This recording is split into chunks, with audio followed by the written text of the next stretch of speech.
Podcast going way Maybach music way up. Welcome to the third episode of Sideline Saturdays. I'm your host, Jelani Smith, but you probably already know that by now. I was supposed to have my little roundtable discussion this week, but instead I got my road dog with me right now. I got my homie 100%. I got a lot of respect for the dude that's sitting across from me right now. This is a day one right here, so I'm really excited for this episode, and you guys better like it because we've been preparing all week for this, and it's gonna be a good one. We ready big time. Got my friend over here, Dakoda Mitchell. What's up, man? Yo, not much, man. Ready to get this podcast going. How long we been knowing each other? I think it's about 9 years now. We met each other in 5th grade. You're doing your second year of college now, so it's about 9 years, almost 10. Jesus, man. Like I remember the first time we met. It was like 5th grade. Yeah, 5th grade, sometime like that. I came in like halfway through the year because I was a new kid. I came in halfway through the year, and y'all had y'all little posse together. And we didn't get going with each other till we didn't start talking till 7th grade, and we found a mutual interest in basketball. And his brother Max, who's gonna be on an episode sooner rather than later. I don't know, he's been appreciative of the podcast, and I know he's gonna be on an episode like pretty soon, maybe even next episode if I can get him in.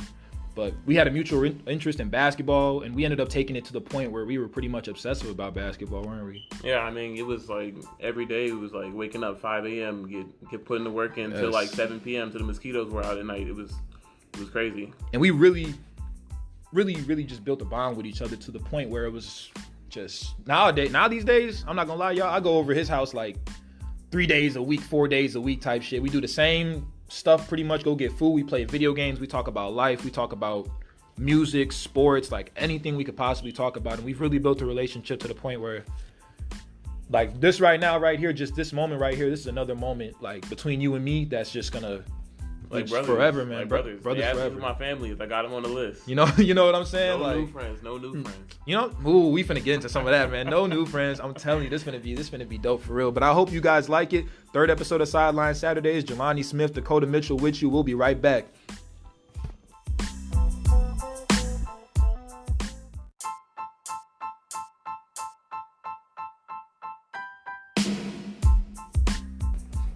Yo, we back. So for today, I got some pretty interesting topics for you guys today for us to talk about pretty much. We've been discussing all week. We narrowed it down pretty much and got these topics together. I'm really excited because these are topics that people talk about a lot. And I think we're going to provide a little bit of some knowledge, a little bit of some game, and have a fun conversation. So the first thing we're going to talk about is social media. Does it do more harm than good? That's one that I'm really interested in. I just started using social media myself. Second one we're going to talk with you guys about: who's the next iconic athlete in sports? Football, basketball, soccer, baseball. Who's the next iconic athlete overall in sports? That one's going to be interesting as well. And the last one we're going to do for today is: how necessary is a college education? And for my viewers who are in college or in that age where they're about to go to college, I think you're going to be really interested in what we have to say about that. But on to our first topic: social media. Does it do more harm than good? You want me to go first on this one, or you? I can go first. So I actually I wanted to be a little bit more like one way or another to it. So I said that social media does more good than it does harm. And that's coming from me, that's different because throughout my entire life, I didn't fuck with social media. You know that. I didn't fuck with social media at all. I didn't have Snapchat. I didn't have Facebook, Instagram. I didn't have Kick. Well, I did have Kick. I ain't finna lie. I kept in contact with my boy. I didn't have nothing. I didn't want to post pictures of myself, none of that. But doing research for it this week and kind of just picking my own brain about what I thought social media was and how it benefits people and whether the benefits outweigh the cons of it, I kind of figure social media does more good. So for me, like the one thing, especially for me, it gives people the ability to communicate with others. You know what I'm saying? Like it gives like not only just distant friends, relatives, like just anybody. It could be me and you know what I'm saying? Yeah. Like we can contact each other on social media. And for this podcast, like even though it hasn't blown up, the fact that I can do this and then put it on YouTube, which would you say YouTube is a social media platform? Yeah, social media. You know what I'm saying? Yeah, you can put new information out there. Mm-hmm. Post yourself, you can comment under people's shit, stuff like that. So being that YouTube is a social media platform, and I started looking at PewDiePie, Logan Paul, Dude Perfect, people like that, and you see the way, people, yeah. You know what I'm saying? The prominent ones that have, 50 plus million subscribers on their shit. you look at what they've been able to do and how they've been able to change their lives just based off social media. And I'm like, although I don't see that for myself, the fact that there's an opportunity out there for you to do it, that's something that's amazing. Because I think I read in Forbes that PewDiePie makes like $15 million a year. Well, in 2016, he made like $15 million. He makes a lot of money. He has a big say in what the company itself does. Exactly. Like, they consult with him on certain things. Not a whole lot of things I heard, but like I heard him on a podcast the other day. I was listening. I was driving home from somewhere, and basically like they're like, he's like, if he were to leave YouTube and go somewhere else, he'd just be like a big hit as far as like who's on the platform daily. That's what I'm saying. Like they got, that's another thing that you brought up a good point right there. Like the independence of the whole thing. So even though YouTube does have control over them in a sense, like there's a lot of independence. And I think for another thing I wanted to bring up was music artists. So NLE Choppa, which I think you're a little familiar with. I'm a big fan of NLE Choppa. And he started off when he came out with Shot of Flow, which came out in like January sometime. Like he represented to me somebody who, he didn't need a label. He didn't need the industry in order to get big. He just put out a song, had somebody take the video, and boom. Now all of a sudden he's getting played on radio. On top of that, another thing, like social media creates jobs too, actually. Which like video and film content, editors rather. Yeah. You have art directors, market managers, people like that. So it does create, I don't know about that whole thing of Facebook saying that they created 4.5 million jobs I don't know about all that shit, but I do know that it does create jobs for people. Yeah, because I mean, there are big YouTubers like PewDiePie says, for example. Not all of them edit their own videos, so they can take like a share of whatever they make, and they can like pay somebody else to edit it daily. And I was looking at PewDiePie shit the other day. I was looking at his videos because I was wondering, I'm like, dang, like 101 million subscribers on YouTube. Like I thought 2 million subscribers was like, I thought I made it. You know what I'm saying? Like I thought I would. That's ridiculous. I think who had 2 million? I think it was I'm Dante, and then I seen 101 for PewDiePie, and I'm like, how did he do this? And then you see all the videos that he has, like hundreds and hundreds of videos and hundreds of content. That's another thing about social media and YouTube and the independence of the whole thing is like, he can put out content whenever he wants. Honestly, he can. Yeah. YouTube isn't controlling, telling him, I don't know behind the scenes what's really going on, but I don't think they could just tell him, you have to do it on this schedule. He can do it whenever he wants. And it's the same thing with this podcast. It's called Sideline Saturdays, and I expect to have episodes up every single Saturday for my viewers. But I don't have to if I don't want to. I could change this motherfucker right now and say Sideline Thursdays, and nobody's gonna tell me anything. I don't work underneath anybody. The only thing I have is for Anchor. They're the ones that put my podcast up and distribute this podcast out to people. And another thing really with that involved as well with social media is the entertainment part of it.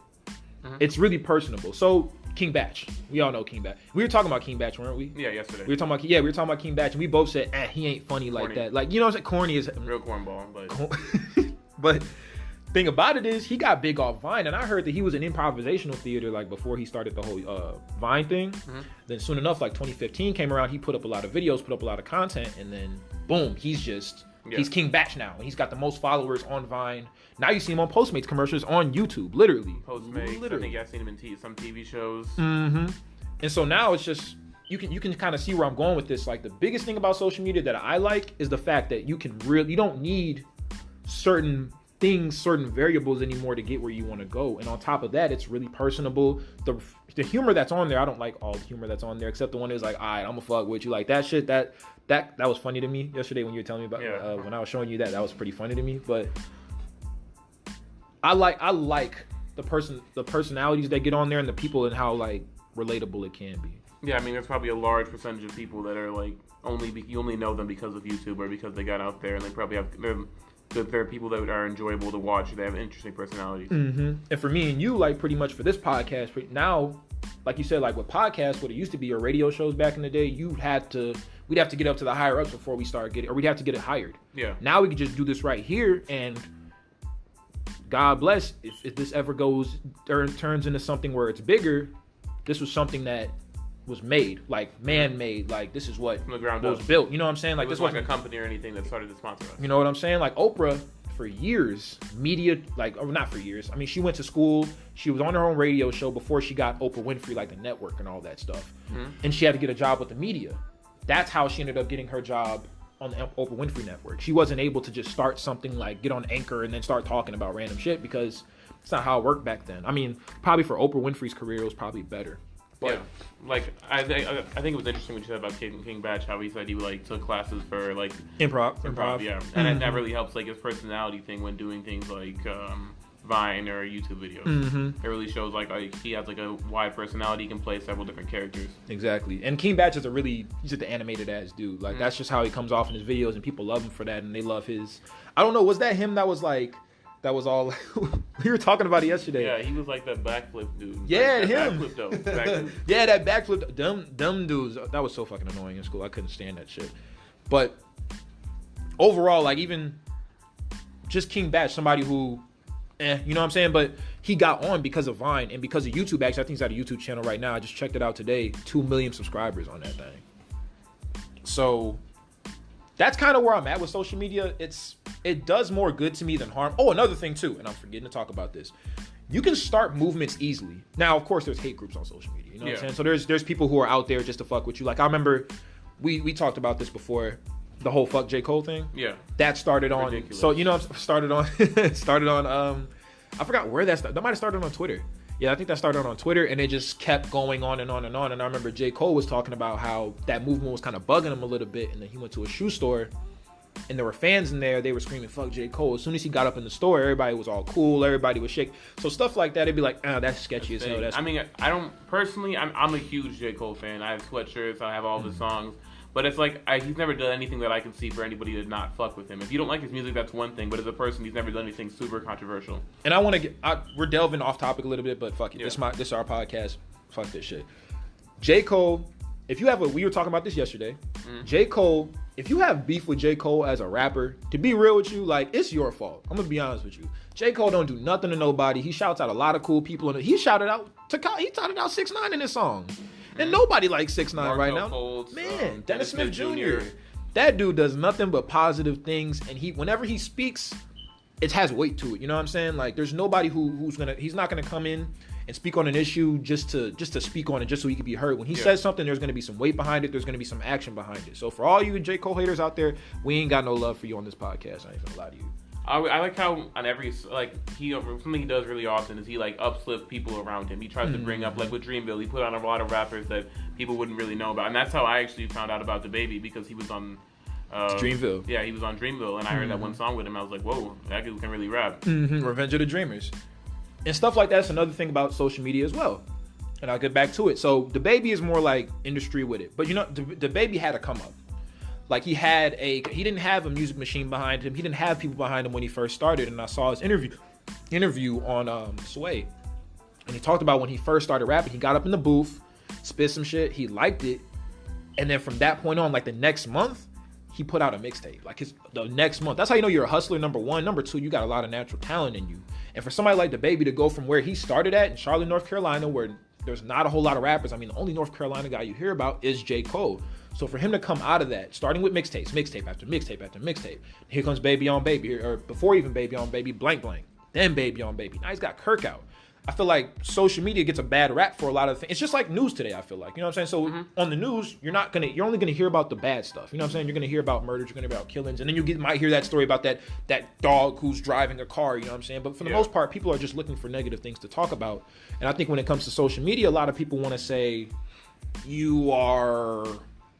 or it does this to you, or it makes you depressed, and that stuff is true, but I think there's a lot of pros to it as well. What you're saying about how it makes people depressed, I think that's not an error with social media. That's like a user error. That's what I think too. If you can't handle social media, then you shouldn't be on it. If you don't like people telling you their opinion or saying negative things about you, it's gonna happen. And I don't think it's made for people with soft skin, depending on what platforms you use and all that. And artists, I have a lot of sympathy for artists when it comes to people that come after them, but I think you are right in the sense that at the end of the day, it's not going to stop. Yeah. So it's something where if you don't feel like you can handle it, you got to stay off. You talking about these artists who gets comments every day on their shit. Some of y'all who are in high school or in college, y'all get one comment and y'all spazzing out. So social media, that's another thing I want to say too. And they talked about the addiction part of it. That's just like anything, not like anything else, but that's a lot of things in the world to me. So addiction to social media, that's a user error. Once again, like you said, I'm not addicted to social media. Now, I just got my Twitter. The app where, like, the platform itself did anything wrong to make people do that. It's just something... What were you going to say? I was going to say, well, if it's user errors that it's so entertaining and, like, attention-grabbing that you can't leave it, they've accomplished their job. That's what they wanted to do, was be something that people can look at constantly and come back to. And of course, they do have modes or features on their social media where they're gonna want you to be more and more a part of it. But to me personally, that's a user error in my opinion. So if you're addicted to it, I ain't got no love for you on that one either. I ain't finna lie to you. We ain't got no love for you, to be honest. We ain't got no love for you, bro. Social media, it's fun. You know what I'm saying? Please. One last thing, pretty much for me, it can facilitate political change, and I think I got off that a little bit. But political change. There are movements out there. Of course, there are the hate groups, like I talked about, you're just talking about just now. But there are times where you can start a movement, nonprofit, easy way to get people to what you want to do. So Black Lives Matter putting their movement on social media and being able to gather a following through it. That's something that is able to be done. Now, we're not going to get too much into Black Lives Matter and the real opinion that we have on it. I'm just saying on a base level, social media you can use as a way to provide change. That wouldn't have gotten out there. You know what I'm saying? Like, it wouldn't have been as big. You seen people protesting in the street on the news and stuff like that. Yeah, but where's the online access to it? Yeah. That's what people want nowadays. And that's one thing I remember with the podcast. I said from the start, like, I was like, I ain't finna have social media on here. I don't have social media I don't have social media. I'm gonna just do my podcast. I'm gonna send it out to the people I send it out to, and then they can share it, and that's how I do it. But at the end of the day, like, for me to say that social media does more harm than more good, I'd be hypocritical myself, because I understand the power of social media, and I understand the power that it could have on not only my podcast, but on people such as a PewDiePie or these YouTube creators who are now big, or any even athletes. You know what I'm saying? A lot of times athletes. That's one more thing. One more topic I do want to hit on with this, and then you can give. But sports. Athletes rather. Jimmy Butler, Stephen Curry, Kevin Durant. They all have YouTube channels. Now there are more, De'Aaron Fox as well. It gives you a little insight into what they do as athletes, like who they are outside of what you see on the basketball court. A lot of times, like we do it with teachers, we think teachers are robots. We think teachers are just these people who come in, they teach, and then they go home and they sleep in these chambers. They're human beings. Yeah. Athletes are human beings. And I think social media, YouTube, Twitter, Instagram, they're able to give you the human side of these guys and let you understand they have feelings as well, and sensitivities and insecurities, just like everybody else has. And I think that's something about social media, getting access to athletes and understanding them a little bit more. That's something that I'm into as well. I can really agree with that, because I think there are a lot of athletes out there, if we're talking about solely athletes, that people don't like, but if they got to see another side of them that wasn't just how they play on the court, I'm not going to say something like they'd fall in love with them, but they'd be huge fans of them, or at least they'd be able to respect who they are as a person. Exactly. And some people, I mean, you're either going to like them or you're not going to like them. But at the end of the day, there's access in that. And I think that's a powerful thing in social media. So you got anything else? Well, I just think the whole social media thing is slightly subjective, but if I had to show more of the negative side of it, it does, like, how do I put this? It popularizes a lot of things that shouldn't be, like, made big, you know? Or shouldn't be put in the limelight. Like, it makes things like, I mean, I don't have a problem. People can do whatever they want in their own home. But, like, when you put, like, social media on there and you have people who are, like, smoking on social media and all that kinds of things, and it's like, well, now these kids get on social media and they're like, whoa, that guy looks really cool. I mean, but, again, that's not the platform's problem. That's a user error again. Exactly. And that's, I mean, I can say, for instance, like, Lil Pump promotes Xans on his Instagram or on his Twitter and stuff like that. Yes, that's absolutely. But I think that comes, you know what I'm saying? Like, I think I prefaced before I said, like, social media has pros and cons just like everything else. And that is a big part of it, to be honest with you. And that's something that I probably just missed on right now that I'm glad that you pointed out, is that we look up to certain people. You know what I'm saying? Like, glorify some things that shouldn't be glorified. Exactly. And when you're looking up to those people and those things get glorified, you're automatically you wanting to be like that person, you're going to try out whatever they're talking about or have that mindset, whatever they're talking about. Yeah. So that could be an issue with it as well. That is a problem. Cyberbullying as well. Cyberbullying. I've never been cyberbullied. I don't think I've ever been cyberbullied. I mean, I've had people obviously call me a bitch and all that. Yeah. But I wouldn't call it bully. I don't really see it as bullying, because I can just shake it off. At any point, I can block said person or delete comments. That's one thing that I'm glad you brought up as well, is just like the fact that you have that permission to be able to stop them from doing that. You can retract from that situation at any time. So as far as cyberbullying, I'm not going to say it's, because obviously they can bring it to school, they can bring it to you. So cyberbullying is that's an issue in social media as well. But I feel like with anything, you can get off, you can report, you can block. As far as what happens at school or what happens in other territories, that's something that you're going to have to discuss with either a parent or a teacher or administrator or somebody. You know what I'm saying? But that's another issue. That's what social media is. There's got to be more as well. I mean, they talked about as well from the studies that I saw. There were ones about, I said depression, personality, like creativity. Yeah. Creativity is a problem as well. So if you're sitting there on your phone and you're just like going through facts, you're not thinking for yourself a lot of times. They're just giving you information and you're just going with it. So that is one issue that I do have with it. But at the same time, people have to be free thinkers as well. Yeah, I think it's got a pro and a con to it. Creativity can help people share their creativity and be out there, like YouTubers and Twitter people. I don't call them people on Twitter. Doggone, who are you talking about? Like just big. I don't know what to call big names on Twitter. Big names on Twitter. Yeah. I mean, I guess niggas with the check marks and shit like that. Twitter, yeah, niggas that have the check marks, like the same shit on that's on YouTube too. The niggas with the check marks. Yeah. You've ever seen them people that be on there with them fake check marks? Like the people that have like 2 subscribers and they have check marks. You be like, what the fuck you got a check mark for? You ever seen people like that? Yeah. Yo, I've seen plenty of people like that. That'd be blowing me too, because I'm like, where can I get my check mark at? But I mean, there's this like weird thing. People will like pay for followers and stuff. Like, you can go to places and they're like, hey, if you follow me, I'll have like, or you pay me a certain amount of money on PayPal or whatever, I can have this many people follow you. You know what's crazy? Oh, what were you gonna say? I just don't see like where like personally, that's a personal thing for me, but I don't see where all that like why it would mean that much to you for somebody to follow you on Twitter or on Instagram or wherever. But that's what I'm saying. We're two different dudes when it comes to social. Not we're the same dude, but we're different from like other people. Yeah. Followers don't really matter to us, but I have heard, and I'm not gonna lie, I'm not gonna spread it. Well, I'm gonna put it out there in the world. You guys can look this up. Kylie Jenner, Kim Kardashian, Beyonce, Nicki Minaj have over like 150 million subscribers on it. Not subscribers, followers on Instagram. Mm-hmm. And I've heard that almost half of those are fake. Yeah. Like those are fake accounts. Now I don't know that for a fact. That's not proven. Don't nobody got no algorithm on this. But I've heard, and if that's the case, that kind of tells you where like that's another thing about social media as well that I want to bring up is self-esteem. Like people's self-esteem does get lowered on social media. I remember doing a presentation last year on like the effects of it, and one of the things that happens a lot of times, like if let's say you popping, like let's say like it's me and you, it's every day. No new friends in this bitch again. But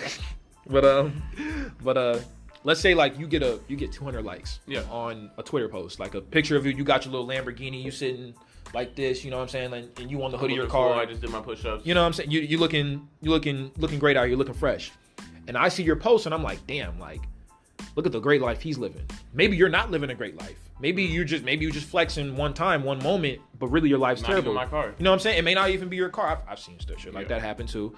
But a lot of times if I'm looking at that, I'll be like, damn, like look what this dude's got. Look what his life looks like. Look at the lifestyle that he's got. I need that. And if I don't have immediate access to that, that's going to lower my self-esteem. It's going to lower my confidence in all aspects. So that is one part about social media that could be an issue with people's self-esteem. Yeah, but again, that's like most problems I find with social media is that they're user errors. Like when people get in an accident because they're on their phone, nobody intended for you to be on your phone. That wasn't the purpose of you. Like that's not why the app is there. Mm-hmm. But when I try to look at like the positives and the negatives, I try to say on like business wise, like social media, like Google Maps helps people. Like I was a delivery driver, I used it for damn near every delivery. Mm-hmm. And they're like people can put their stuff out there. They can send. I think sending. I don't count texting personally as a social media because I don't either. Everybody and their grandma can text whether they know how to or not. My grandma, she don't. You're exactly right about that because they don't even know how to. Some of them don't even know how to take pictures, and yet they can text people. They know how to type some words out and be able. So yeah, I know exactly what you're talking about right there. There's pros and cons to this entire thing, and for me, and I think for you personally, you say pros over cons. If I had to pick one, I would definitely say pros over cons. Pros over cons. I think most cons that come with it are user errors. So it's all about the individual. I thought was a really good word to describe like what happens on social media as far as what's wrong with people, or not what's wrong with people, but like the negative effects of it. So it's mostly about the individual's control over what social media is actually doing to you. There is only one long-term negative thing, and that's where I find people really. What I find with some people that I know personally, I'm not dropping names out here or anything, but we don't drop names. Certain people, like, they'll be social on social media, obviously, but then they don't really know how to interact with people or hold conversations in real life, which, I mean, it's frustrating, but it's like, I just wish that more people would know, like, how to hold a conversation, which I think, like, when I worked at the job I worked at, I found that I had to be very social all the time, and I think that helped me learn how to hold conversations and whatnot. I know what you're talking about too. That was another thing that I researched and ended up looking up is face-to-face interactions. Yeah. So a lot of times, like, I mean, social media has this ability where if you've been talking to somebody on social media for a while, you've been connecting with them, you can start. That's where you can ignite a face-to-face interaction. Mm-hmm. But as far as the actual face-to-face interaction, it's like sometimes it can be cut off. Yeah, there's no more memes or gifs you can send to anybody. You have to be social and be. You have to be funny on your own. You can't use the internet as your tool anymore. And you know what's crazy? There's a lot of people, I know you can say that for both of us when we were in high school, like people that just could not hold a conversation whatsoever. Like you talk to them and they're just, yeah. Okay. Yeah, I agree with you. Good. Like, you know, stuff, shit like that. You know what I'm saying? It's like, damn, don't you got something else to offer besides? But then you see them get on their phone and they got all the Twitter captions. They got all the YouTube. You know what I'm saying? So that is one issue. That is another issue, rather, that can go on. And I think face-to-face interactions, like what we're doing right now, like that's fun. You know what I'm saying? Like if I'm, to be honest with you, when I'm texting somebody, if I'm texting a girl especially, certain words will cue whether they pissed off at me or not. But other times I'll be like, they could be pissed off. I don't even know it. So face-to-face interactions, for sure, that could be an issue. Yeah, for me personally, what I hold like value to, I enjoy memories that I have with people, you know, or like the things that I value as far as memories are conversations held. That's for me. Like I'll remember certain nights where I was up late talking to somebody, or where we would just, me or a certain person were just kicking it for a really long time, and those are the times I remember. I don't really put value in like I've never been somebody who likes to go to museums and all that. I'm more of like, I hold value in like face-to-face interactions. Absolutely, pretty much. So for the most part, I think we got everything out. We got everything out the drain right here. We got everything up out the mud right here. We talked about the pros and the cons, and ultimately we both, me and Dakoda, agree that there's more pros to it than cons. The stuff that does go on, it's user error, or it's things that, you know, in terms of what social media can be and the potential of it, I think it weighs out more than what the cons are. I know there's a lot of issues with it, but overall, as far as I see it, even from somebody who doesn't like social media very much and doesn't like to get on it a whole lot, there are a lot of pros to it. Yeah, as far as like the information that's out there, just so off the bat, I mean, like, there would be no Amber Alerts without social media. You wouldn't know if somebody got taken or anything like that. I mean, you can find out who won the election exactly when they won it without when you can be at work or wherever. So that's pretty much that for that topic. You're listening to Sideline Saturdays. Next up, we're going to talk about who's the next iconic athlete in sports. Stay tuned. We'll be right back.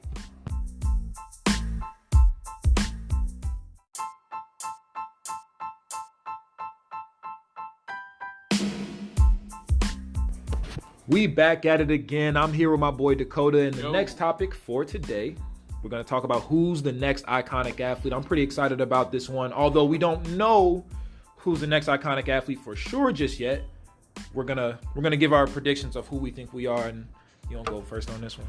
Yeah, and I'm gonna name them right off the bat. I'm not gonna keep anybody in suspense. I'm not gonna make you wait until the last second to hear all of them. I'm gonna name Giannis Antetokounmpo and Trae Young.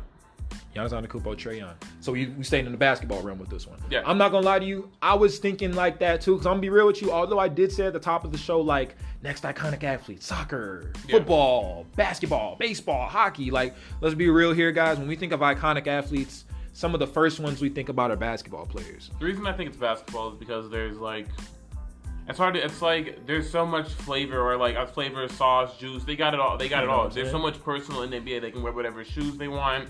You see them off the court so much. Between every play, they can like Steph Curry can shimmy on you. I mean, it's got so much personality in it. That's why, and I think it's such a popular sport, especially in schools now, because I mean, in football, you can't suit up and play with somebody one-on-one in football like that. You know what I'm saying? And then they don't get to see your face a lot of times. You got that helmet on. It's a much more violent sport. Basketball, you literally got, you know, highlight reels every day. Guys getting crossed up, dunks and stuff like that. Let me tell the audience what I think of iconic athletes. I told it to you already. So to me, guys, an iconic athlete. When I think of iconic athletes, number one, let me ask you this question before we start. Who do you think is the most iconic athlete of all time? Had to go with MJ. MJ. I'm not gonna lie. MJ is pretty much like, for me, no doubt, top 3 most iconic. For me personally, I have Muhammad Ali. For reasons such as the way he branded himself, not only his accomplishments or what he did off the court, but when we're talking about an iconic athlete, I want to say this. Somebody to me who's an iconic athlete, LeBron James, Tiger Woods, Serena Williams, Tom Brady, athletes of that caliber. if I'm talking to somebody who does not know basketball at all, doesn't really know a damn thing, doesn't know a lick, but I ask them, what basketball players do you know? The first ones they're going to give me, LeBron James, Michael Jordan. To me, those are iconic athletes. They are guys who, no matter where you go, globally, you're going to know who they are. Now, let's talk about Tim Duncan for a second. I want to use him as an example. Icons are people who stretch the boundaries. They go outside of their sport. Tim Duncan is one of the greatest basketball players of all time. I don't think anybody's going to dispute that. He's one of the best big men of all time. One of my favorites. Super skilled. Big fundamental. You know what I'm saying? But to me, when I think of icons, and you talk about Tim Duncan, I could ask somebody who knows a little bit about basketball or who doesn't know anything about basketball, and they might not know who Tim Duncan is, for as great as Tim Duncan was. So to me, when I think of icons, they got to be somebody who just, when you hear their name, you know, like, oh yeah, when I think of basketball, I know this guy. When I think of baseball, I know this guy. Football, I know this guy. Even though they may have played years ago or they're playing right now, icons of the game. So you going ahead and go now. Okay. Well, I mean, with that, I would say what I want to add to that is that it's more like, for me, the reason why I'd say most of all time, not that it's like, that's not the debate here, but I'd say that it's MJ only because how he played transcends time. I mean, old people wear Michael Jordan clothes. They have the jerseys, the college jerseys. And nowadays, everybody still wears his shoes, logos everywhere. So, to me, that's why I say Jordan, for me, probably, if I'm thinking about it, I mean, I'll probably put him at 2. Maximum, like, lowest I'll put him at is 3. But for me, the reason I would say Muhammad Ali, just to dig in a little bit more on that, like, no athlete branded themselves at that time in the 60s the way that Muhammad Ali did. So what I mean by that, basically, is nobody was as brash, nobody was as arrogant, nobody was as confident as this guy was. And because of the way that he talked shit to all the boxers that he went up against, he was able to basically make himself like almost as recognizable as the president. Like, I'm not lying to you guys. I'm not lying to you. Muhammad Ali, he may not have been just as big as John F. Kennedy, but he was somewhere in that realm. And to have yourself as a black athlete, for somebody to be able to do that, I feel like at that time, to have your face just as recognizable as some of especially the higher ups. It wasn't really social media like that. So for him to be big, you had to really know, he had to really be out there. What he was doing. Yeah. Float like a butterfly, sting like a bee is one of my favorite figures of all time. That's why I would say Muhammad Ali, but I definitely get what you're saying on Michael Jordan.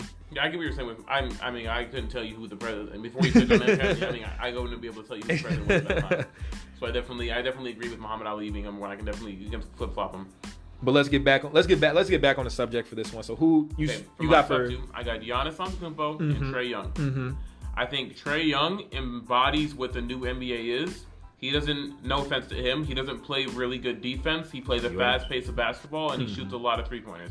And that's fine because he makes them at a pretty decent rate. But I think for that, I think he is he's like Steph Curry, but he's a little bit shorter, and he doesn't play, his defense isn't quite the same. Exactly. So that's the reason why I would put him up there, because I really think where the league is headed, he's already on his way there.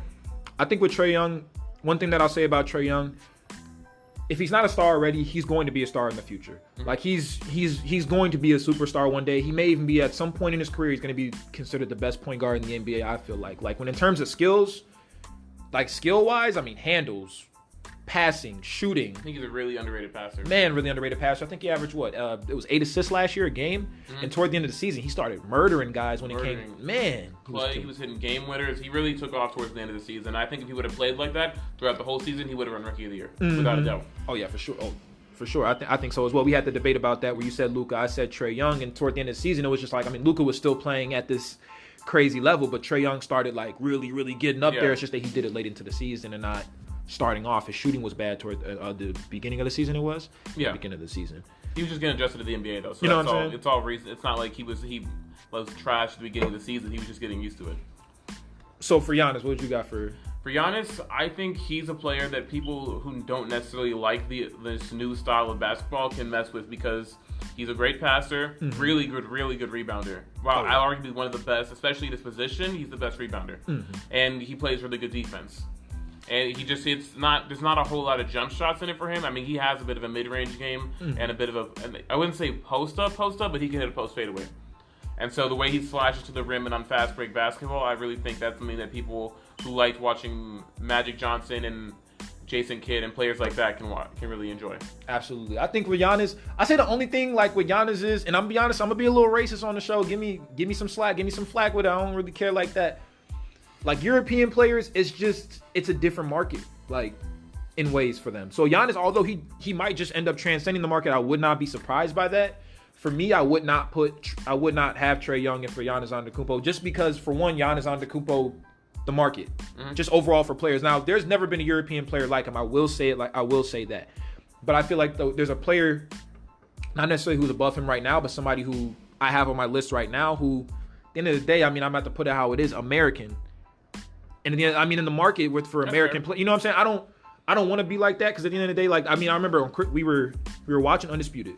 Chris Broussard was on there, and it was Shannon Sharp, Skip Bayless, and they were talking about how Giannis didn't play well against the Raptors. Yeah. And they talked about, well, what European players are known not to be clutch. And to me, I'm like, that's discriminatory as hell. You know what I'm saying? Not only is it discriminatory, it's false. You know what I'm saying? Like that, Manu Ginobili, Dirk Nowitzki, goddamn.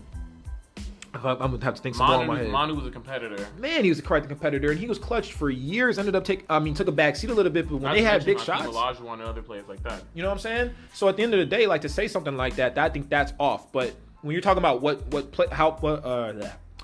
players are going to be marketed in the game today, I think the player that I'm going to say, and I'll say it right now while I'm at, and then we'll go back and forth a little bit on what we'll go here, what our picks were here.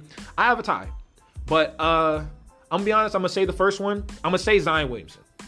So, I think if everything goes the way that it's supposed to go, I think he's there. So I'm gonna just give it out to you. So part of, I think, being an icon is you got to have that media hype machine behind you, right? Yeah, he definitely has that. You know what, man? President showing up to his games. We watched the 2K. We were playing 2K19, y'all. I'm not lying to you. Dakoda is not gonna lie to you right now. We were playing 2K19. We were about to play a game. They had the little trailer or the screen before you start playing. Yeah. And they had a trailer for 2K20. Zion Williamson was featured on that trailer more times than any other player. I counted it in my head. It was like 3 or 4 times. And I'm not going to... Giannis, LeBron, Kawhi. Russ, James Harden. You know, Curry. Like, Kyrie. He was the most featured person on that 2K20 trailer that I saw. To me, that speaks volumes. And then another thing I'm going to bring up to you is this. I remember I watched... This was middle of last season. ESPN was on. It was late night. I was watching SportsCenter. It was might have been 12 o'clock, 11 o'clock, some shit like that. And they had 3 pictures lined up. On the left, LeBron James. On the right, James Harden. Guess who was in the middle? Yeah, Zion Williamson of Duke University. To me last year, and I'm going to say this, I thought in terms of media coverage and in terms of overall popularity and hype, this dude was number 1 last year. The way that he would, the amount of media for a college player. Yeah. I'm not going to say he's the only one that brought the former president Barack Obama to the game, but I think part of the reason they came was to see Zion Williamson. Barack Obama, Rich Paul, LeBron, you had celebrities coming to games, college games. You don't normally see that. On top of that, LeBron is considered the GOAT by a lot of people. Yeah. James Harden was on a 30-point streak at the time, I think. And yet you got Zion Williamson in the middle. To me, that symbolized something. You know what I'm saying, man? To me, that's just, and I hope you know that for a fact. I think Zion Williamson is going to be an amazing player in the NBA. I don't know if he's going to, I wouldn't put LeBron on him just yet, but I guess I do have to go there if I'm going to say iconic athlete. I do have to go there. So I think he's going to be amazing in the NBA as a player. And in terms of the hype machine around him, another one I'll bring up, last one I'll bring up, he did a windmill dunk, and I don't know if he did a Dominique-ass windmill during the game. Got a steal, did it, right? They showed that shit 100 times on SportsCenter. I'm not going to lie to you. 100, 150, 180 times on SportsCenter. I'm looking damn, I could do some freaky shit on the court. God, I can't do that, but I could do some stuff. Why they keep showing this? But then I started thinking, I'm they're going somewhere with this. They want something out of this. So that's Zion Williamson for me. The other one that I have is Patrick Mahomes, quarterback of the Kansas City Chiefs. Interesting pick. That one, I had to think about this one for a little bit. I was clever. Ooh, Jelani, you're onto something a little bit here. And so Patrick Mahomes, to me, first off, he's got a cannon arm. And then number 2, the media hype machine around him. That's pretty much what I got. I remember, the Lions, they just played the Chiefs. Matthew Stafford makes a throw in the back of the end zone. They're at the red zone. Throws it in the back of the end zone through 4 defenders. And somebody was on Twitter bro, if Patrick Mahomes would have done that, they would have covered it for a full ass 2 months. You know what I'm saying? So it's mostly to me about hype machine, as well as just the player that they are as well. What do you? Well, for Zion, I think he's a great player, and I think he plays in college. I think he was held I wouldn't say held back, but he was confined to within the system where he couldn't just do whatever he wanted to. Mm-hmm. So I think he has the possibility, but for me, I won't. Something I don't like to just put my hopes in. I'll put my hopes in things, but I'm not gonna name most iconic place on hopes. When he starts playing, we see the first season. I mean, he was ranked above. Was it Klay Thompson? Klay Thompson. That was some bullshit. Thompson on the top player on the players list, on top 100 players, and he hasn't played a single NBA game yet. That was some bullshit. I ain't finna lie to you. That was trash. Right there. Klay Thompson's resume speaks for itself. And they're not taking injuries into account because Kevin Durant was high on that list too. He was. I forgot where he was on that list, top but 10 something. You know what I'm saying? But I might maybe have been top 5. I didn't check the ESPN top 100 list, but ESPN, we ain't got no love for you guys either. If you ever do listen to this podcast, y'all niggas, your list are garbage. You know what I'm saying? Consult somebody that knows what they're talking about because you guys are just talking to talk. Remember they had that nigga? Did you ever see Ryan Hollins on there? Yeah. That's all I got. That's all I'm finna say about that one, man. That's all I'm finna. That much is I'm gonna finna say about that one. But as far as while we on Zion Williamson right now, let's do it since everybody else likes to talk about him as much too. What do you see him doing like his first year? I don't see him averaging more than 22 points. I'll put a benchmark on that, and I don't think it'll be lower than 22. But I don't want to be proven wrong, so I'm throwing it out there. All-Star game? No. All-Star. I got you on that one. I'll be honest with you. If Luka didn't make it into the All-Star game, I don't think he's gonna make it in the All-Star game. If he does, it'll solely be because he's voted in. I don't think his play, even in his position, he's playing power forward, right? Mm-hmm. Just making sure because he's 6'6" now. So you never know. But even in his position, he won't be a top 3, top 4 player in his position. So I don't see him making the All-Star game unless it's voted in by fans. I see more Blake Griffin than I do LeBron. Now, as far as the All-Star game thing, I give him like a nice little 15% chance. I'm gonna be real with y'all. I don't see it happening. I said this before. He just said it. He just pretty much said it right there, and it's right on the money. If Luka didn't make it, who's gonna make it as a rookie? To be real, you know what I'm saying? Like he took over the league last year. Had game-winning shots along with that and highlight reel plays and that had that nasty step back and everybody loved Luka. I don't even remember hearing a person last year. I might have been the closest thing to a Luka hater. Just saying that Trae Young was I thought he was supposed to be rookie of the year.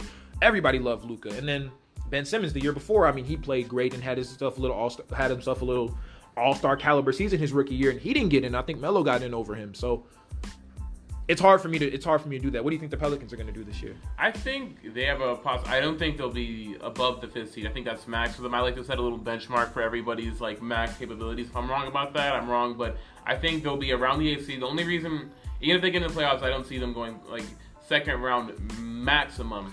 Yeah. Especially because they're in the West. They were in the East, they might have a better chance. But I think they're really young. You know what I'm saying? I think a lot of the players they have with Brandon Ingram, Lonzo Ball, Zion Williamson.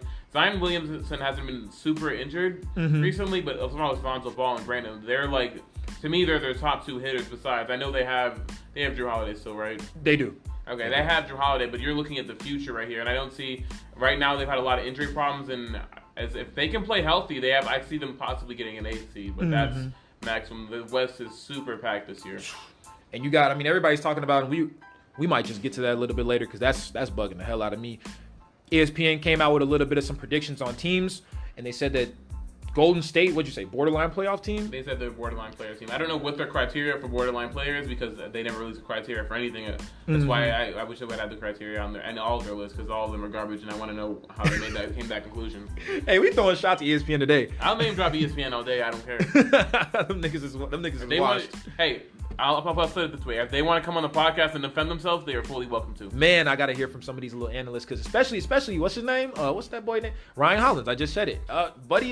Buddy, we gotta check you on that one. I ain't finna lie to you, but they said that Golden State's a borderline playoff team. The Pelicans, right, were a borderline playoff team. Portland, and the Kings. Kings. I was like washed as hell because I'm like Golden State is a borderline playoff team, but then you said in the thing that you said they could be a tier 1 if they were. They were solely basing their decision. What it seemed on was Klay Thompson's health status, and if he'll come back the way he was as prime Klay. I don't see the logic in that. You guys already know my top 5 NBA list. You know how I think about Steph Curry. You know how I think about the Warriors in general. That sounds like a piece of hot garbage to me, but we might get into that. I don't know. Possibly not. So, what do you think let's get into that a little bit as well. I want to talk about that. The Bucks. What do you think about the Bucks this year? I think they have a possibility to be first seed, and I know it's not fair to say the honest, but I think their success at this point solely depends on how he takes his game from last year to this year. But I know it's just comments from Giannis, but he has come out on a limb and said that he thinks he's only reached 60% of his potential so far, which means that we're only seeing half power Giannis right now. Some of the time I'm not even at my full power just yet. Yeah, you know what I'm saying? And he's about to get over 9,000 on Giannis. You know, because the way he described it seemed like he had a lot he could add to his game. I'm rooting for the dude, and I think echo pretty much what you said. I think the Bucks, they're pretty much at this point they lost a few shooters on the team. I think Malcolm Brogdon, more or less, was a big loss. It's a big help for them. A really good defender and a good shooter. Mirotic isn't on the team. I think he went back to Spain, went to go play. Yeah, and he's happy there, so good for him. Shout out to Mirotic. Brook Lopez. Chris Middleton is still there. They got Eric Bledsoe. I got a problem with Eric Bledsoe. I might get into that another time. I got a problem with the fact that he can't shoot. I think he's one of the worst catch and shoot players in the league. I do like the Bucks overall getting to the conference finals, though. I don't see a team. Philly's right there, and to be honest with you, Philly's right there. And the only reason I put Philly above them is because their roster is about as stacked as the West in total is right now. Philly. From top to bottom, they are just filled with all-star candidates. And then Brooklyn, they're not even at full strength just yet. I don't think Kyrie Irving can put them above the Bucks. No. So and Kevin Durant, and I don't know if anybody listening has heard, Kevin Durant has said that he does not think he's coming back this year. Okay. So yeah, that changes up me entirely. Then I don't have. I mean, I don't know where Brooklyn's gonna end up because I'm gonna be honest with you. As much as I love Kyrie Irving, I don't know just yet. Like where they're gonna. I know they're gonna be in the playoffs. Don't try to tell me they're not gonna be in the playoffs. But I think that I don't know if they're a 3. I don't know if they're a 2. I don't know where they can sneak in at. I don't know where they're gonna be 4 or 5. So I don't know where they're gonna be at exactly. The East is not as strong as it was up top as it was last year. Well, I mean, in that way, it's fun though. You get nothing is written in stone besides the Bucks and the Sixers. The Sixers, right? So, I mean, last year, of course, you had your little power four right there. You had Boston, you had the Raptors, you had Milwaukee, and you had Philly. Now this year, everybody's looking like Milwaukee, Philly. Oh, I'm sorry, forgot about Boston.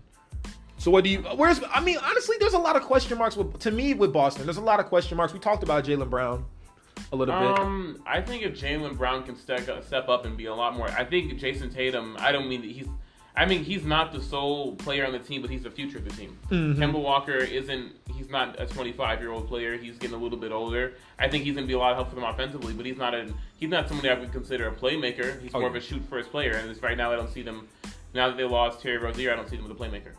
I think I don't know where Boston's going to go this year. I can't really comment on that, to be real with you, because that team is you sub Kyrie Irving in for Kemba Walker. I don't know. Jason Tatum gets better, I think, this year. Jaylen Brown is asking for a max. I don't even think he deserves a max, to be real with you, because they're kind of following on the same logic that Andrew Wiggins followed on. As far as iconic athletes, you say Trae Young, Giannis, I say Zion Williamson, Patrick Mahomes, and that's a debate for all of you. All the viewers out there, I want you guys to tell us, who you think the next iconic athlete is. We'll be right back with our last segment, How Necessary is a College Education? I'm excited for that one. We'll be right back.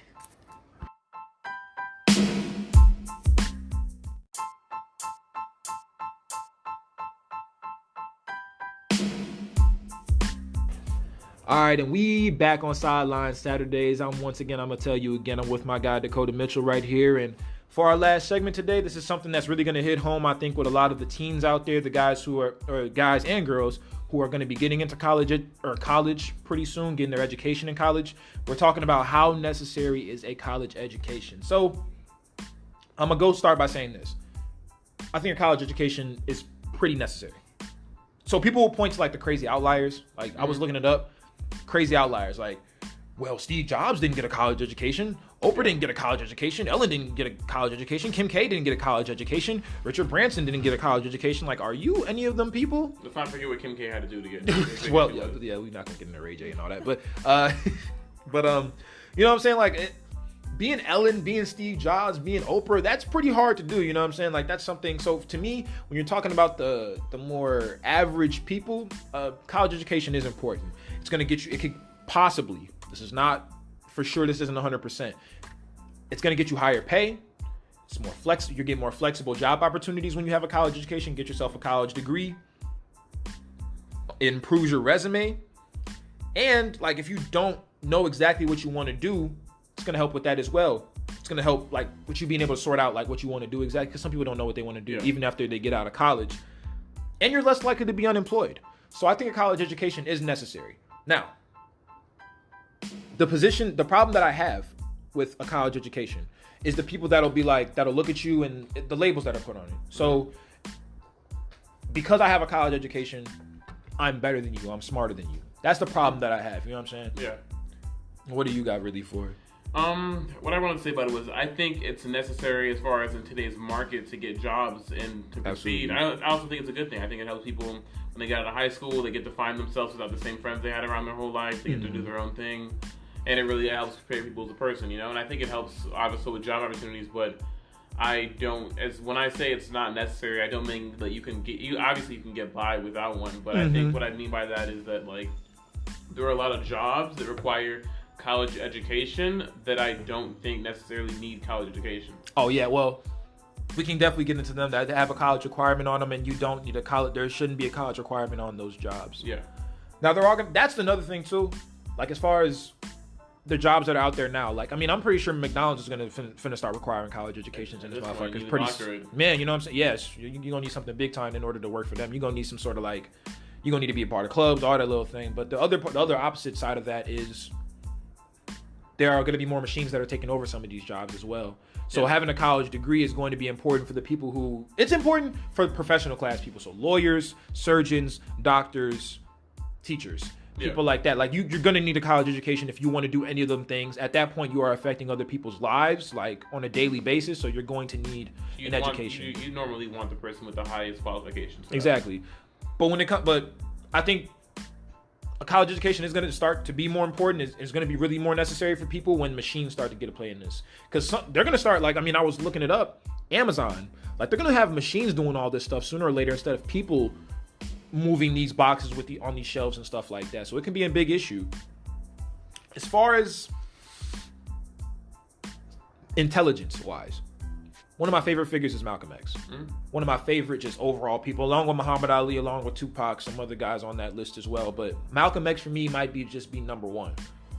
He proved that a college education, this is an outlier as well, but I will say this, he proved that a college education wasn't everything, and you certainly don't need one to evoke change. He was able to talk to doctors, lawyers, professors, and keep conversation with them, and he didn't even finish high school.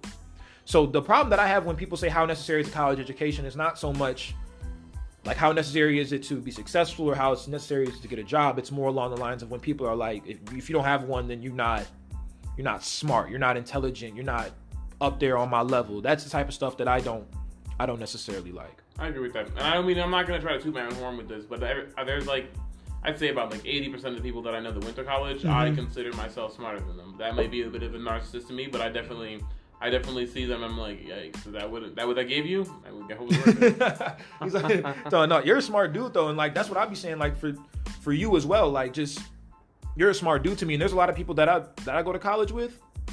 No. They be asking me I remember one dude. There was literally the answer was on the board, and he was asking me questions. Like, obviously he doesn't have a college education for sure, but there are kids in college who just they're there flopping as well. You know what I'm saying? Like they're not doing what they're supposed to. So college, as far as a label, it shouldn't be something where if you have it, you're automatically up here. You're better than other people because of it. I don't like the idea of that, especially like when it comes to athletes as well, because a lot of athletes don't end up getting their education, their college education. Doesn't mean they're not smart. LeBron didn't go to college, but he's a marketing whiz. You know what I'm saying? So as far as like in education, how important do you think a college education is for an athlete? I think it's important for athletes. I think it would be a good idea for some athletes. Like, I would have liked for LeBron to go to college, even though he stated his reasons. You can go look those up if you want. But I think that would have helped him. One, I heard that what I heard people say around him was that Miami was his college years. When he got to get away from home, he get to meet new people, work with new people. And I think that a lot of the things that, like as far as that, I think college getting out of the way first would have helped him. And I also think that college helps take some of the ego out of the athletes because they have to play within the system, and it's more of a team-based game than around a sole player. Like in high school, if you're with it, then the whole team revolves around you. Give them the ball and get out of the way. I think like a good example I can bring with that is Michael Jordan. So when Michael Jordan came out of North Carolina, or even Vince Carter, and like the term that was used back then was they got let loose. But I think playing within that team structure was like, that was great for them. As far as like an education perspective for athletes, I played ball last year. And I'll say this. On Tuesdays, Thursdays, even Fridays sometimes, we would get up, we'd have to be in the trainer's room at 5:30. Strength and conditioning starts at 6. After that, I think about like, we'll say like 12. You had practice, like practice. Mm-hmm. So after the strength and conditioning, I would go to class. I had a 9 o'clock class. Mm-hmm. I would go to practice after that without much of a break in between any of these things. Practices at the college level are 3 hours long, sometimes 3.5 hours long. So this is not no joke. After that, I'd go to class. Then, after I was done with class, I'd have to rush over to my room, get dressed, because we had individual workouts with the guards. So when we talk about education as far as athletes go, I don't think athletes get a fair education compared to what some of these other guys think. What do you think about that? What do you mean by that? So, like I said about the practices and stuff like that, mm-hmm. and the workouts that they have to go through. If you're talking about it, like let's say you're an athlete, I'm a regular college student. Oh, I see. You know what I'm saying? So you're saying that they don't get a fair as much chance to actually learn while they're at college because you know what I'm being saying? Pressed to do into the sport so much. Mm-hmm. I think I agree with you with that. I haven't experienced it myself personally, but I would say that if they had more time to actually experience the college experience, then it might be more helpful for them. But a lot of the times they're just in a lot of them think of it as like the pre-NBA. Like I know, you know what I'm saying? Ben Simmons, for example, which I thought was a really interesting story, was he was failing everything in college because he knew as soon as his first year was over, he was going to the NBA regardless of what happened. I told you I had a friend, Elijah Smith, who was like a few dorm rooms away from me. Mm-hmm. Saw him on an everyday basis, went to practice with him. I had a music class with him. Cool dude, really, really chill dude. He smoked a lot, but he was cool. He was a cool dude. And I remember when he was in music class, I was in music class. I ended up getting a pretty good grade in it. But he didn't like the class. He wasn't very interested at all. And the times that he was in music class, he just slept, just head down as soon as he walked up in there. He didn't even want to hear what the teacher had to say. He didn't even care about attendance damn near. After a while, he said, I'm not going to keep going to this. I know I'm going to fail. I'm not interested in this. I'm kind of done with this. He ends up just stop going to the course middle of first semester. Mm-hmm. Stops going, just stops going. I'm like, Elijah, what are you doing? You got to go to class. You're going to be ineligible. He was like, dude, I'm still going to practice every day. And in some colleges, this isn't in every college, but in a lot of colleges, there are a lot of kids who are flunking and it doesn't even matter. Mm-hmm. So that to me, that's when you're talking about a college education, how necessary it is, it depends on who you are. It depends on where you're going. You know what I'm saying? It depends on who you are. As far as you have a kid, mm-hmm. what would you tell your kid in terms of how necessary is college education? It's not a choice for them. They have to go. Right. That's just, but as who I'm raising, as far as, for me, that's just, I'm doing a good job at making sure they're going to college. Mm-hmm. Now, if they got LeBron skills, by all means, go on. Right. But I think it's good to have it. Whether you complete it or not, I think it's good to have some college experience so that you get a chance to see what the real world is like before. I mean, high school is such a sheltered place where they prepare your food for you, all that place, and then if you don't go to college, you're just thrown into the real world instantly. I say one thing that I did, I learned a lot of things when I was at Lincoln, but one of the things was really independence. Every day, decisions are made, and they're made by you. For you. Exactly, you know what I'm saying? Sometimes you can get that after high school if you decide not to go to college and you just try to start your own family, you have your own little thing going, but a lot of times when you go to college, I can go to this party or I can go work out. I could do my homework or I can sit here and watch this TV show that I've been waiting to see all day. It's decisions every single day, a lot of times throughout the day. So you learn to filter out when you want to study, when you don't want to study, when you want to go to class, when you don't want to go to class, whether I should eat. I had an issue with my diet at the time. Should I eat this pizza or should I go for apples and it'd be little stuff like that. It's decisions every day. And I think it's helped me a lot. I think it's character building.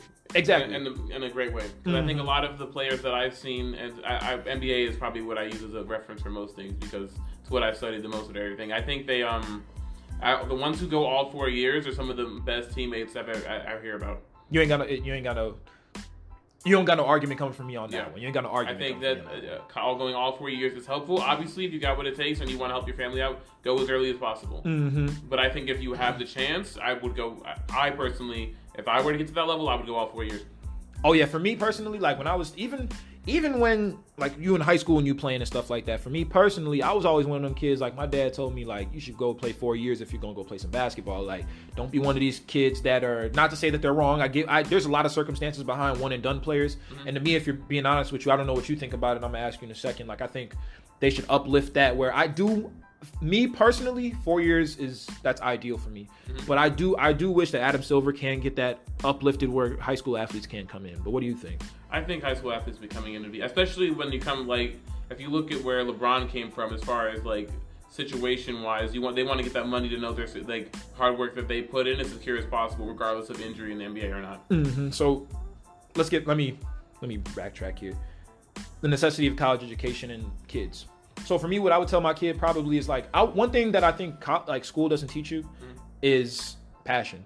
Yeah. Like what your passion is, you know what I'm saying? So I found a passion in communicating, so that's why I started a podcast. But I might not have known that had I explored myself a little bit, thought about what am I naturally good at. So when I have a kid, for me personally, I'm gonna ask them like, what do you do in your spare time? Like, what books do you like to read? What shows do you like to watch? I just want to pick their brain a little bit and see, because sometimes college ain't necessary for some of the stuff that's going in, you know what I'm saying? But it just depends, in my opinion. It's all about what they want to do. If you want to be a doctor, if you want to be a lawyer, if you want to be a surgeon, if you want to be somebody like that, yes, there's no way around that. You're not going to be a teacher without a college education. But for certain things, such as being an athlete, and that's something we're going to reference on here, we are called Sideline Saturdays. This is literally, you know what I'm saying? So something like that, ideally you would want that, but how necessary it is, I think it all depends on the athlete, and just overall for athletes, it's less. Yeah, as a whole, I would say it's not necessary for everybody, depending on what field you're going to go in. And I think,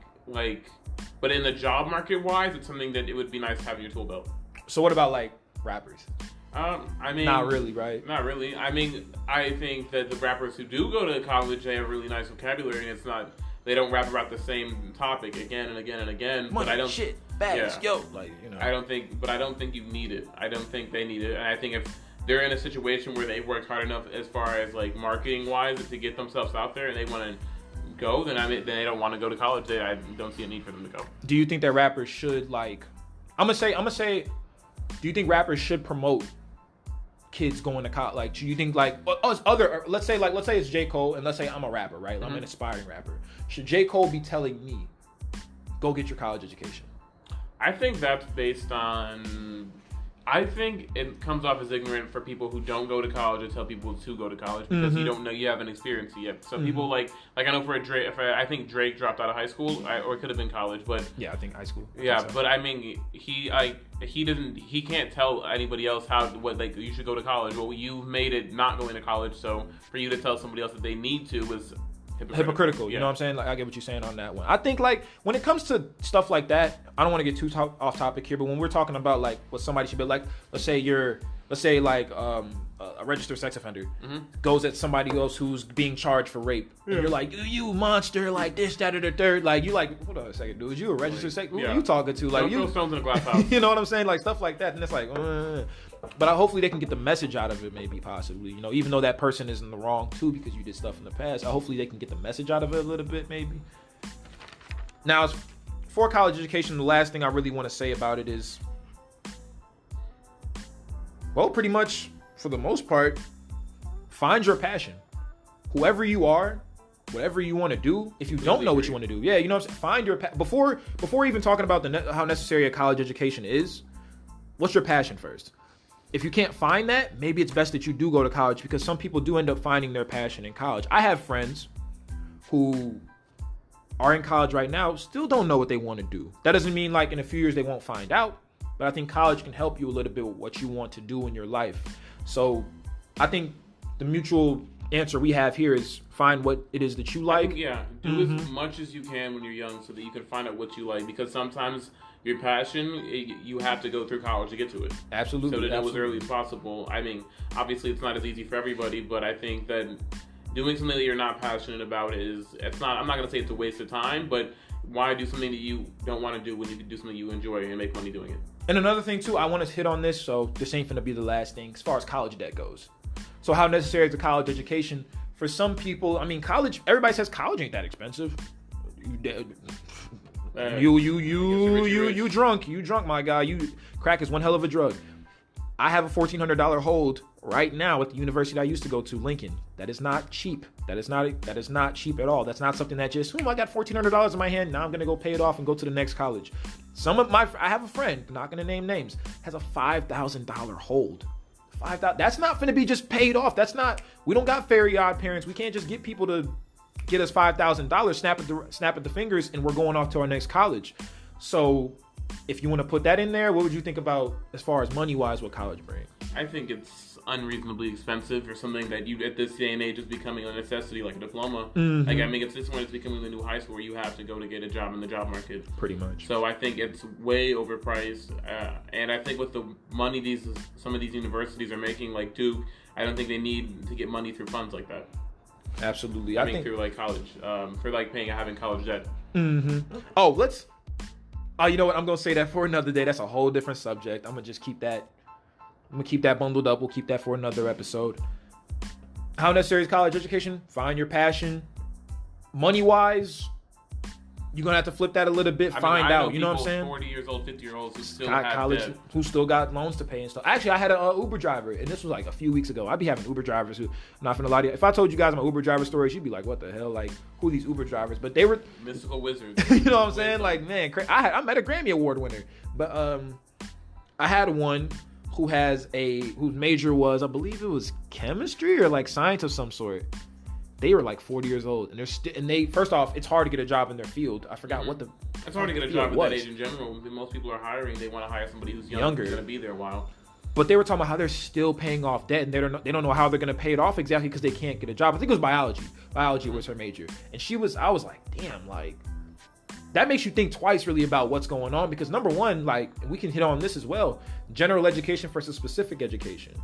Like, do I have to, for 12 years or 10 years, whatever it is, from elementary school to high school, do I have to do math every single year if I know I'm not going to want to do math for the rest of my life? What do you think? As far as college or just school in general? School in general. I mean, college too as well. Yeah, I mean, as far as college, don't you get to choose most of your courses? You do, but they do require you to. There's certain things you have to complete, like a gen ed. I think if they should take. If they can ask you what career you're looking for, and then just give you classes geared around that. Don't waste people's time if you're going to be making them pay all that money. You know what I'm saying? And I'm happy right now because I have my major is communication, as everybody knows, and I have classes right now that pretty much are geared toward my major, and I'm super happy about that. But I also know people who are undeclared, who are basically taking math, English, physics, like basic stuff because they don't know what they want to do. And I feel like, you know what I'm saying? And that's kind of a waste of time to me. That's where college is like, you got to know. It's in high school. Why are you good? Man. Unless you're going to be a mathematician or something. You know what I'm saying? Still doing that. Type shit. So that pretty much, that wraps that up for me. I would say mostly that we would agree with that. Find your passion. Whatever it is that you want to do, that's what you're going to do. We'll be right back on Sideline Saturdays. You're watching it with Jelani Smith and Dakoda Mitchell.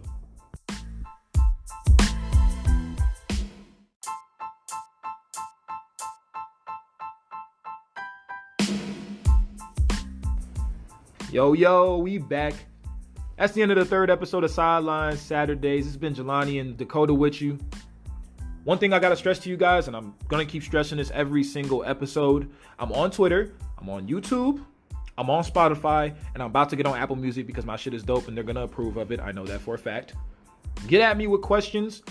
If you guys have suggestions for the podcast, if you guys have arguments for the podcast as well. As far as what we talked about today, we got into some real deep subjects, and we gave you guys a lot of viewpoints, a lot of perspectives on college education, iconic athletes, and on social media. So if you guys have any arguments, like counter argument wise, or you have something to add, go ahead and hit me up on social media, whether it be YouTube or it be Twitter, because I like to debate these things. Let's have a conversation. And if anybody wants to be on the show that's viewing right now, go on ahead, get at us. Man, come on up and we will have a conversation. We can have a real long conversation about whatever it is that you want to talk about. I love having guests on the show. I loved having you on the show. I appreciate it, my guy. And to be honest with you, you're going to be a regular on this motherfucker because we killed this one. I like this one a lot. Hey, if anybody we called out, ESPN, anybody else, you want to come on to defend yourself, by all means, we're welcome to have any guests. Hey, man, if this thing blows up and I get ESPN on here, ooh, Oh my God, I'm finna be young and May. Ooh, I'm finna be Get going. loud in this motherfucker. Oh my goodness, boy. Stephen A. come up in here talking all that to me. He talking about what's that thing he be saying to everybody? He be like, he's like blasphemy. That's blasphemy. Or he'd be like, you're wrong, and here's why. I'm finna be boy if you don't get But you already know what it is. Sideline Saturdays. It's been a fun episode. I've been loving to have you on the show, bro. It's been a pleasure, and I hope to see you again. Here. You know what I'm saying? We'll see you guys for the 4th episode. I'm out.